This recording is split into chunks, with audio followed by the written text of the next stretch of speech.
Hi everyone, welcome back to my channel. We're going to be doing a DIY groomsmen proposal box with my Cricut Maker. I got this a couple months ago with plans to do a lot of wedding DIYs. One of them was etching glass with etching cream and vinyl stencil, which came with the bundle that I got when I got my Cricut. If you're planning a wedding and you want to DIY, it's a great thing to have if you have the budget for it. We've got these open style boxes that we're going to be putting decorative shred inside of, including a whiskey glass that has these like really nice mountains. Anthony's from North Carolina and there are beautiful mountains here, so we thought it was very on theme. And we also got this wooden sign that we're going to use a stencil and also a permanent marker Sharpie that's oil based. I don't even know, hopefully it works out, and it'll say will you be my groomsman on there. And then we're also including a bottle of whiskey. So a lot of things in this cute little box. The most important thing that we're going to be doing today is etching the glass, because tonight we are going to be asking one of his groomsmen. So let's jump into Cricut Design Space to get started. So here is the final design. Now I did change the date on this example because I don't want to give away our actual wedding date. I realized we never actually used the date in the end. We did a test cut and realized it was too small. I will show you how to design with the date just in case you want something like that. So let me show you how we got to this point for our stencil.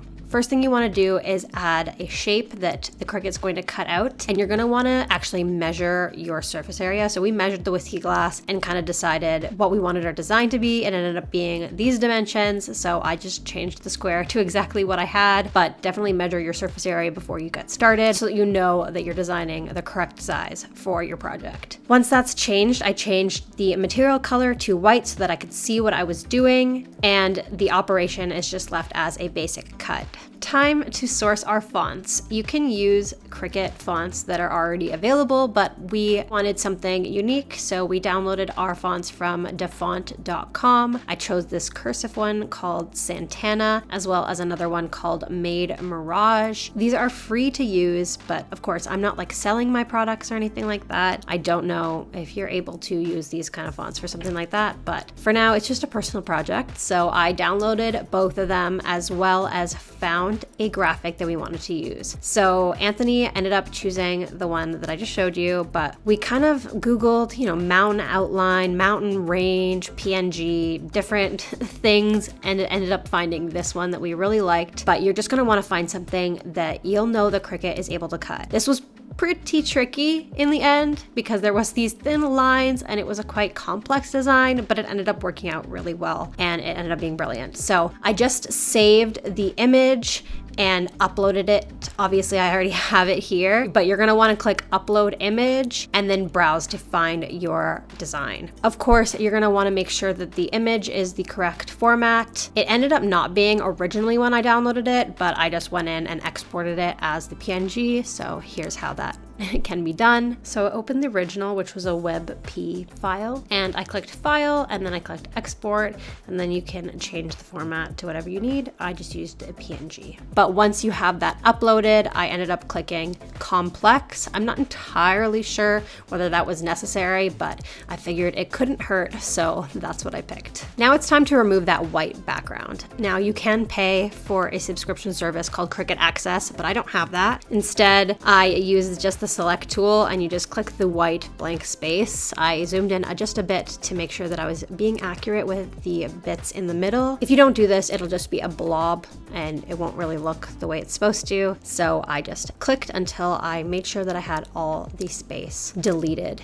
in the mountain. There was one spot around here where the trees are that I don't think I ended up deleting. I am recording this way after the fact, but yeah, it didn't look bad. It just looked like a bigger tree and it looked great. Once the background is fully removed, click apply and continue at the bottom right, and then select cut image and upload. When it's uploaded, you can select your upload and add to canvas. Now it's time to just resize it to your design size. We kept in mind what we wanted it to look like in the end on the glass and positioned it in the square that was really just acting as a border and to help weed the actual design of the stencil in the end. We made sure that the mountain was actually the size that we wanted it to be in the end on the glass. Now time to add the text. So I added a text box and then typed in what I wanted it to say. In this case, it was Peter, one of Anthony's groomsmen. Obviously you type in the name of your groomsman or bridesmaid, whatever you're doing this design for. And I did end up forgetting to show you how to install the font. You just open it and this button will say install if you haven't already installed the font. Obviously for me it says replace, but it'll say install. You'll click that and install both of your fonts. When the font has multiple different kinds,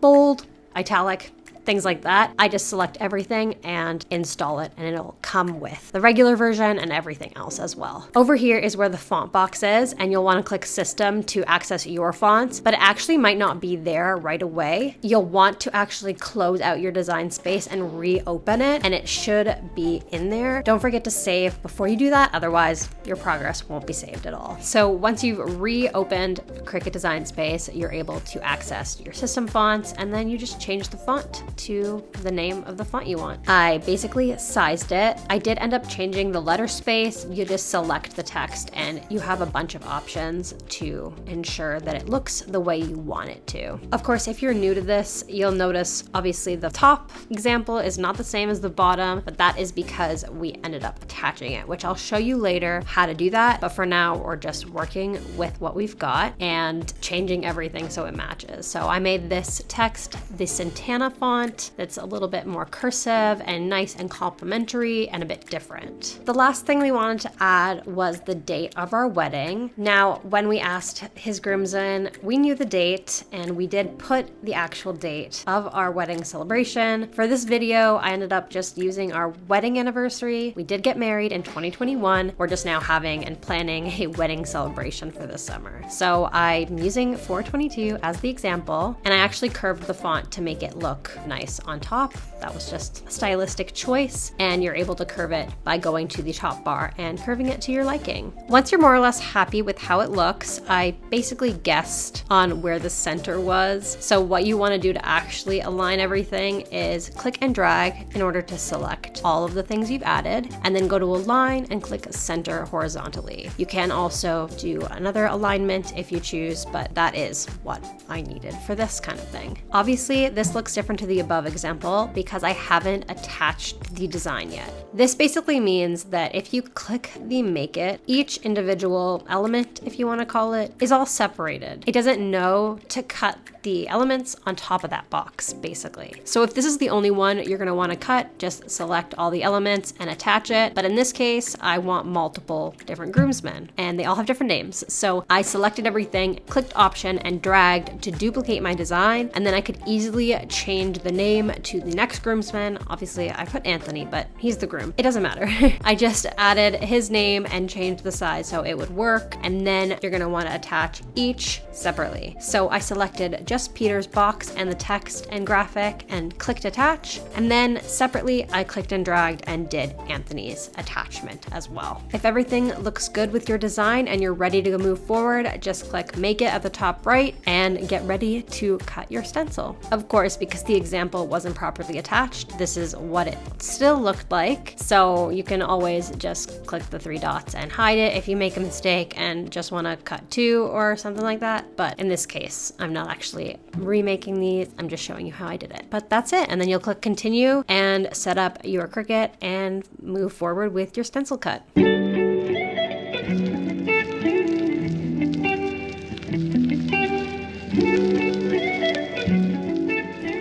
So this is it, all cut out. I'm just covering the date. We're going to start weeding out the insides of the letters and the mountains and everything, and be very careful to make sure that like the middle of the A and the middle of the O stay to the best of our ability.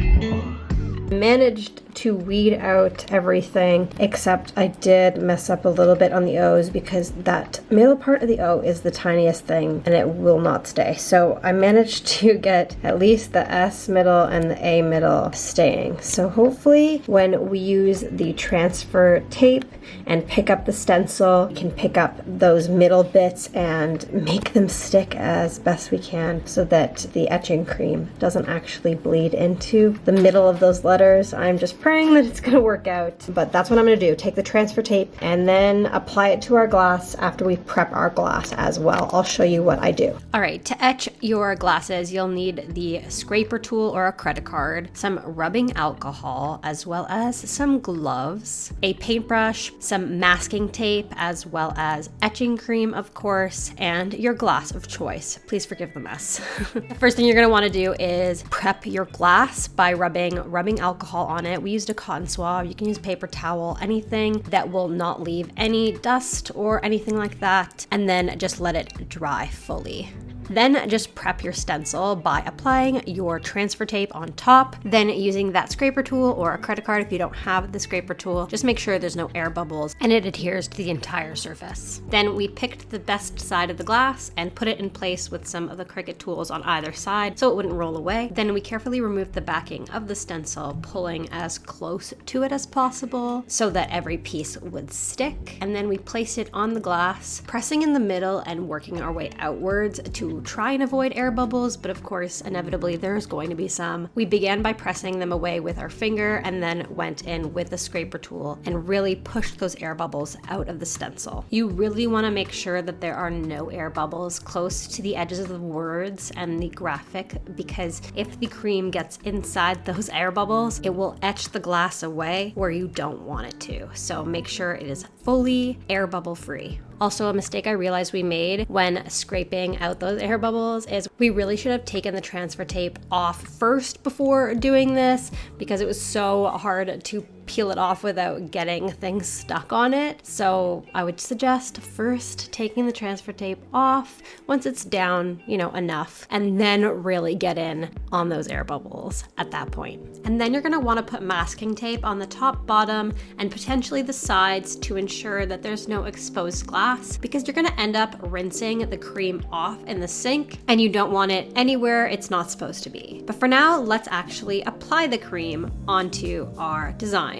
You're gonna wanna start by dabbing a nice thick-ish layer on top of your design, making sure that it's evenly coated and obviously covering every bit. Once you've dabbed enough on there, then you're gonna wanna start swiping in various directions, making sure that the cream is really incorporated on there. Also, make sure not to get any of the cream outside of your design. If you do, just give it a wipe. You don't want any of the cream on the glass on the outside. Then you'll just leave it on there for 5 to 10 minutes. I believe we did 8 minutes before we ended up washing it off. After those 8 minutes, we just dabbed some of the excess off the top before rinsing, making sure to rinse from the bottom to the top, more or less, trying not to get the cream on the rest of the glass. But once it's all gone, you can actually remove that stencil to reveal your design. And here it is. This is Christian's glass all done. It looks absolutely beautiful. I'm so happy with the way they turned out. To fully complete our groomsmen proposal boxes, we wanted to make sure that there was like a sign or something that said, "Will you be my groomsman?" So we did a similar technique by making a stencil with the Cricut that said, "Will you be my groomsman?" and then cut it out and weeded it out and then put it on top of the wood planks that we bought, and then use that oil-based marker to write on top. We really could have just cut out black vinyl or something like that, but we're on a stencil kick and we did it this way. And it ended up looking really nice in the end. It was just the perfect touch to actually complete the proposal box. To put everything together, we started by placing that decorative shred in the bottom of the box and putting everything nicely on top. This is how it all looked in the end. I'm obsessed with the result. It looks actually professional. I'm so happy. I hope you enjoyed our Groomsmen proposal box DIY, and I hope it helped if you're thinking of doing your own design in Cricut Design Space. And if you're planning on doing your own DIY proposals, be sure to like this video and comment down below with what you're planning to put in yours. Thanks so much for watching. Don't forget to subscribe, and happy wedding planning.